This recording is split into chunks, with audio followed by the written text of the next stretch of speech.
Dr. Udai Pareek, I'm so proud of you. You've just received a Lifetime Achievement Award from the Asian OD Network. And the other night at EMPI, the students swarmed around you to have their picture taken with you. And as I introduced you to the Asian OD Network, I said, you not only brought OD to India, you brought HR, HRD, feedback, social psychology, applied behavioral science, and all of those kinds of wonderful things, organizational behavior. And so that's who you are. So please tell us the history of OD in India. Well, thank you, Roland, for this compliment. India, like in USA, we started OD in education, and the first OD work we did in the end of 1950s was action research in the school involving all the teachers, including the headmaster, and working on processes. And we also had T group kind of meetings there. Yes. So this was the beginning of the whole process. In the meantime, Max Corey, who was at that time Dean of the, he had retired actually, Dean of the Teachers College of Columbia University, had come to India. And he is very well known, and his book, Action Research in Education, was very well known at that time. And he helped us. There were T groups in his house in early 60s.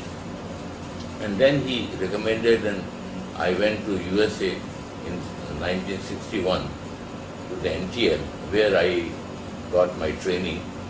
And as a part of that, I was in the interns program. Ed Shine was my facilitator in that program. And after that, they made me the member of the NTL. And next year of that, they elected me to be the fellow of the NTL.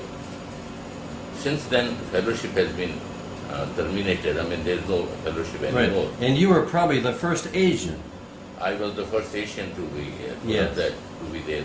After coming back here, in the meantime, Warren Bennis had come here after McGregor in the Indian Institute of Management, Calcutta, and they started a lot of good work, and he sent people to MIT for further training, and then to the NTL.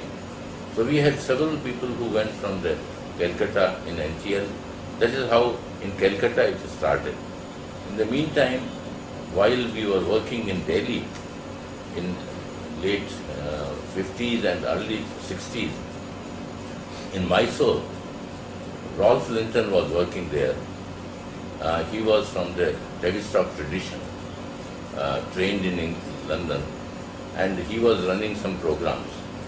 So I think this is simultaneous development of a few branches of OD kind of work. And after that we had large scale OD work, especially in the public sector.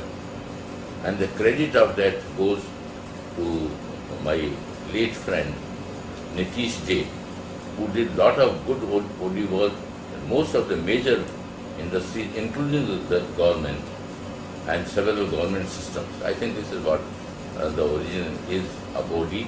Now it has of course taken diverse ways of being done here in India. Good. So what do you see the future for OD in India?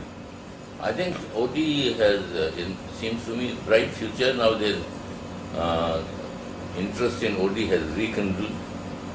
So we today have different forms of OD coming up. For example, the major differences which I see and major developments I see, number one, there is much more emphasis on positive dimensions. More talking about the strengths and working on the strengths rather than talking of diagnosis and so on. Yes. And the second thing which I see is very important, that instead of talking of the past, like diagnosis and so on, we are talking of the future. So plan from the future. So the present must be shaped by future, not by the past. Yes. I think this is the second trend which I see in India. The third trend, which is important in my opinion, which I think is very important for the future in India, is that we must have OD in social sector also, not only in the corporate sector. And I think this is where probably we have some developments, including in EMPI, where they are focusing not only on the private corporate sector, but also on the development sector. So I see this as very important. I think I see that as we have learnt more from positive tradition today from America, especially the positive psychology and positive scholarship movement. Similarly, in England, there is a critical psychology movement. So focusing on linking psychology and OD work with the society rather than only confining it to the organization. Yes. So this I see as the future. So now I'm going to put you on the spot. I bet you wonder what I'm going to ask, right? Yeah. And I know you're a humble human being, and you're one of the most genuine and authentic human Well, beings thank I you know. for that. But what has been your unique contribution to the OD world, especially in Asia? Well, if I may, difficult for me to say on my own work, but if I may say, one is that I have contributed to the some new concepts in OD. My other friends have also done that, bringing more Indian culture, understanding of the Indian culture and linking it with the OD work to some extent. The second thing is the large number of students who have worked with me and who are as competent, more competent than what I am. I think I am very proud of them. So I think spreading OD with the help of the students who have worked with me is another. A third is some researches I have done, which I think has been seminal in advancing the role of organizational behavior in development. Yes. How has OD influenced your life personally? How has it changed you? What has it given you? Oh yeah, I think that's a good question. I think it has changed my life a great deal. I'm torn between two ideologies.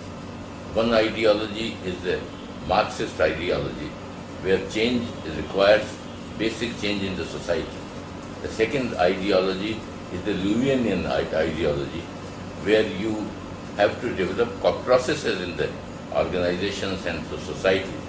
So my interest is how can we build more and more social processes which will help us to transform the society, but at the same time bring about some basic changes which are required to redistribute power in the society. I think this has been my interest. So the influence which OD has on me is towards more process competence and use of process competence for making changes possible.